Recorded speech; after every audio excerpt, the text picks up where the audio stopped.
Hello and welcome to the Daily Climate Show. Coming up today. Stop right now. Climate protesters disrupt Barclays' annual general meeting, calling on the bank to stop funding fossil fuels. More than 100 people are killed as heavy rains lead to flooding and landslides in Rwanda. And a warning that the government's scheme to replace gas boilers with heat pumps may not be able to keep up with demand.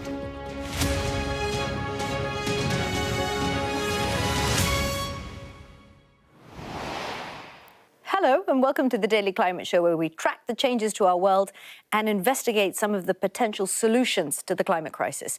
Now, climate protesters have disrupted Barclays' annual general meeting to call on the banking giant to stop funding oil and gas projects. They disrupted the start of the AGM in central London with their own rendition of Stop by the Spice Girls. Stop right now, no more oil and gas, stop funding fossil fuels and end this madness. Hey you, burning up the earth, gonna stop it now, baby, we have had enough. Well, the protesters also quoted Shakespeare, prompting the Barclays chairman, Nigel Higgins, to tell the protesters to shuffle off.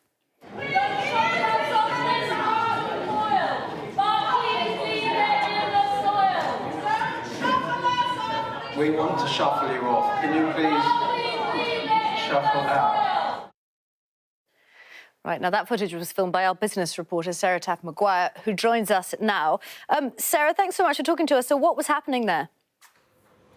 Essentially, as you heard, numerous varied protests throughout the AGM by a range of groups. And it wasn't just Shakespearean and Spice Girls renditions, which you heard there. There were other individuals who, at various points in the hours of the AGM, stood up and called on the bank to halt its investment in new oil and gas projects.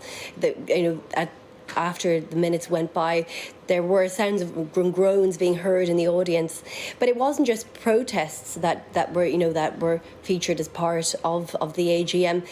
There were also a large number of questions asked in the AGM, and climate also really dominated the questions that Barclays board executives were being asked. More than a dozen questions were asked to Nigel Higgins, the Barclays Group chairman.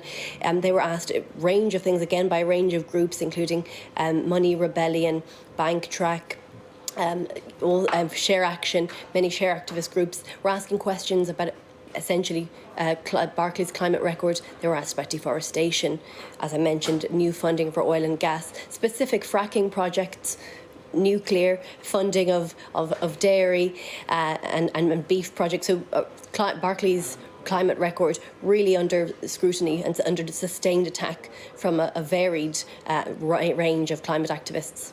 OK, Sarah, thank you so much. Well, let's have a look at today's other news now. And in Rwanda, at least 109 people have died after heavy rain triggered flooding and landslides in the western north of the country.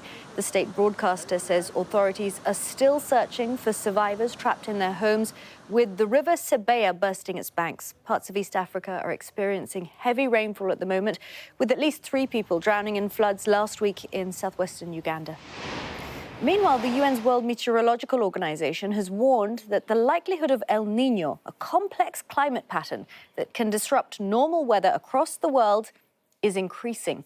New data suggests there is a 60% chance that El Nino will develop by the end of July and an 80% chance it will do so by the end of September. Scientists say it would likely lead to a new spike in global heating and increase the chance of record-breaking temperatures. And defence lawyers for the former chief executive of Audi say he has agreed to confess to his role in the diesel emissions scandal in exchange for a suspended sentence and a £1 million fine. Rupert Stadler was charged in Munich in 2020 after Audi and its partner group Volkswagen admitted using illegal software to cheat on emissions tests. Mr. Stadler had previously rejected the allegations. Now, the government's flagship scheme to replace gas boilers with heat pumps could run out of money by next year, which would be well before it is due to end.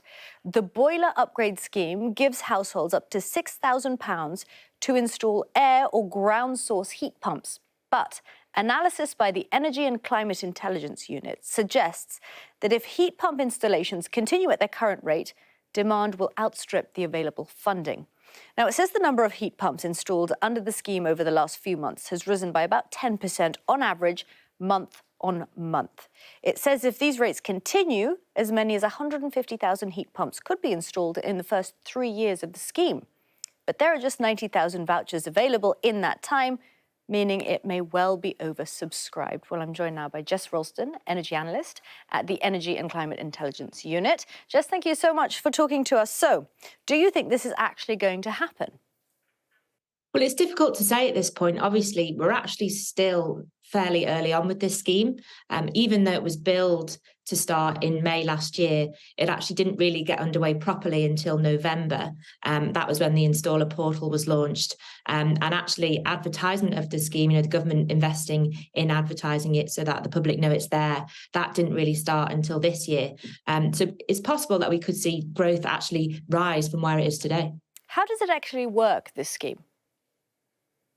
Well, what happens is you do a first assessment with an installer who will come around to your house and see if you're suitable. Most homes tend to be, so they'll come around and give you a quote. And the installer really is an essential part of this scheme. They deal with the government in terms of getting the voucher paid back and all of that. So what the installers are saying is actually it would be helpful to have greater long-term certainty about this scheme and other clean heat schemes. The government did commit to extending the boiler upgrade scheme until 2028 at the end of last month, but they're still calling for more certainty about what's going to happen after that. Given we're in 2023 already, it's only 5 years until the extended scheme comes to an end, so they're looking for longer-term certainty. How much does it cost to install one of these heat pumps? Well, what we're seeing is really interesting in the UK at the moment. We're seeing a bit of a price war with heat pumps. Obviously, they're quite new to the UK, but there's over 20 million installed across Europe, and over half of households in Norway, for example, already have heat pumps. But over here, they're much newer. We've had gas boilers for a long time. The North Sea is running out of gas, and if we don't start transitioning away from gas, we're going to end up importing more from abroad. So the thing is with heat pumps, they run off electricity, and at the moment, British Gas are offering them for as low as £2,500. And I think Octopus at £2,999, but it might be the other way around. Either way, it's less than £3,000 for a heat pump from those two companies at the moment. So at the moment it's working. It may be a bit late, or it may have started a bit later than expected, but it is working. With the data that you've got, what do you think the government should do to make sure that it carries on? Well, what the industry is calling for is that longer-term certainty. Out until 2035, that's when the government have said that they want to phase out fossil fuel boilers altogether. So the industry is looking for longer-term certainty beyond the boiler upgrade scheme. And the installers are also looking for help to retrain and upskill so that they can install heat pumps. There's over 100,000 gas boiler engineers, gas safe ones at the moment, and transitioning all of those people across to heat pumps. The industry is saying, we can do it, we just need help in order to do so. And that comes in the form of investment into new training schemes, new training centres, but also just a longer term clarity on what the policy is going to be around heating, because at the moment it's a bit of a mixed bag. Okay, Jess, thank you so much for talking to us. Thank you so much for watching. That's all from us today. Join us again on the Daily Climate Show, same time tomorrow.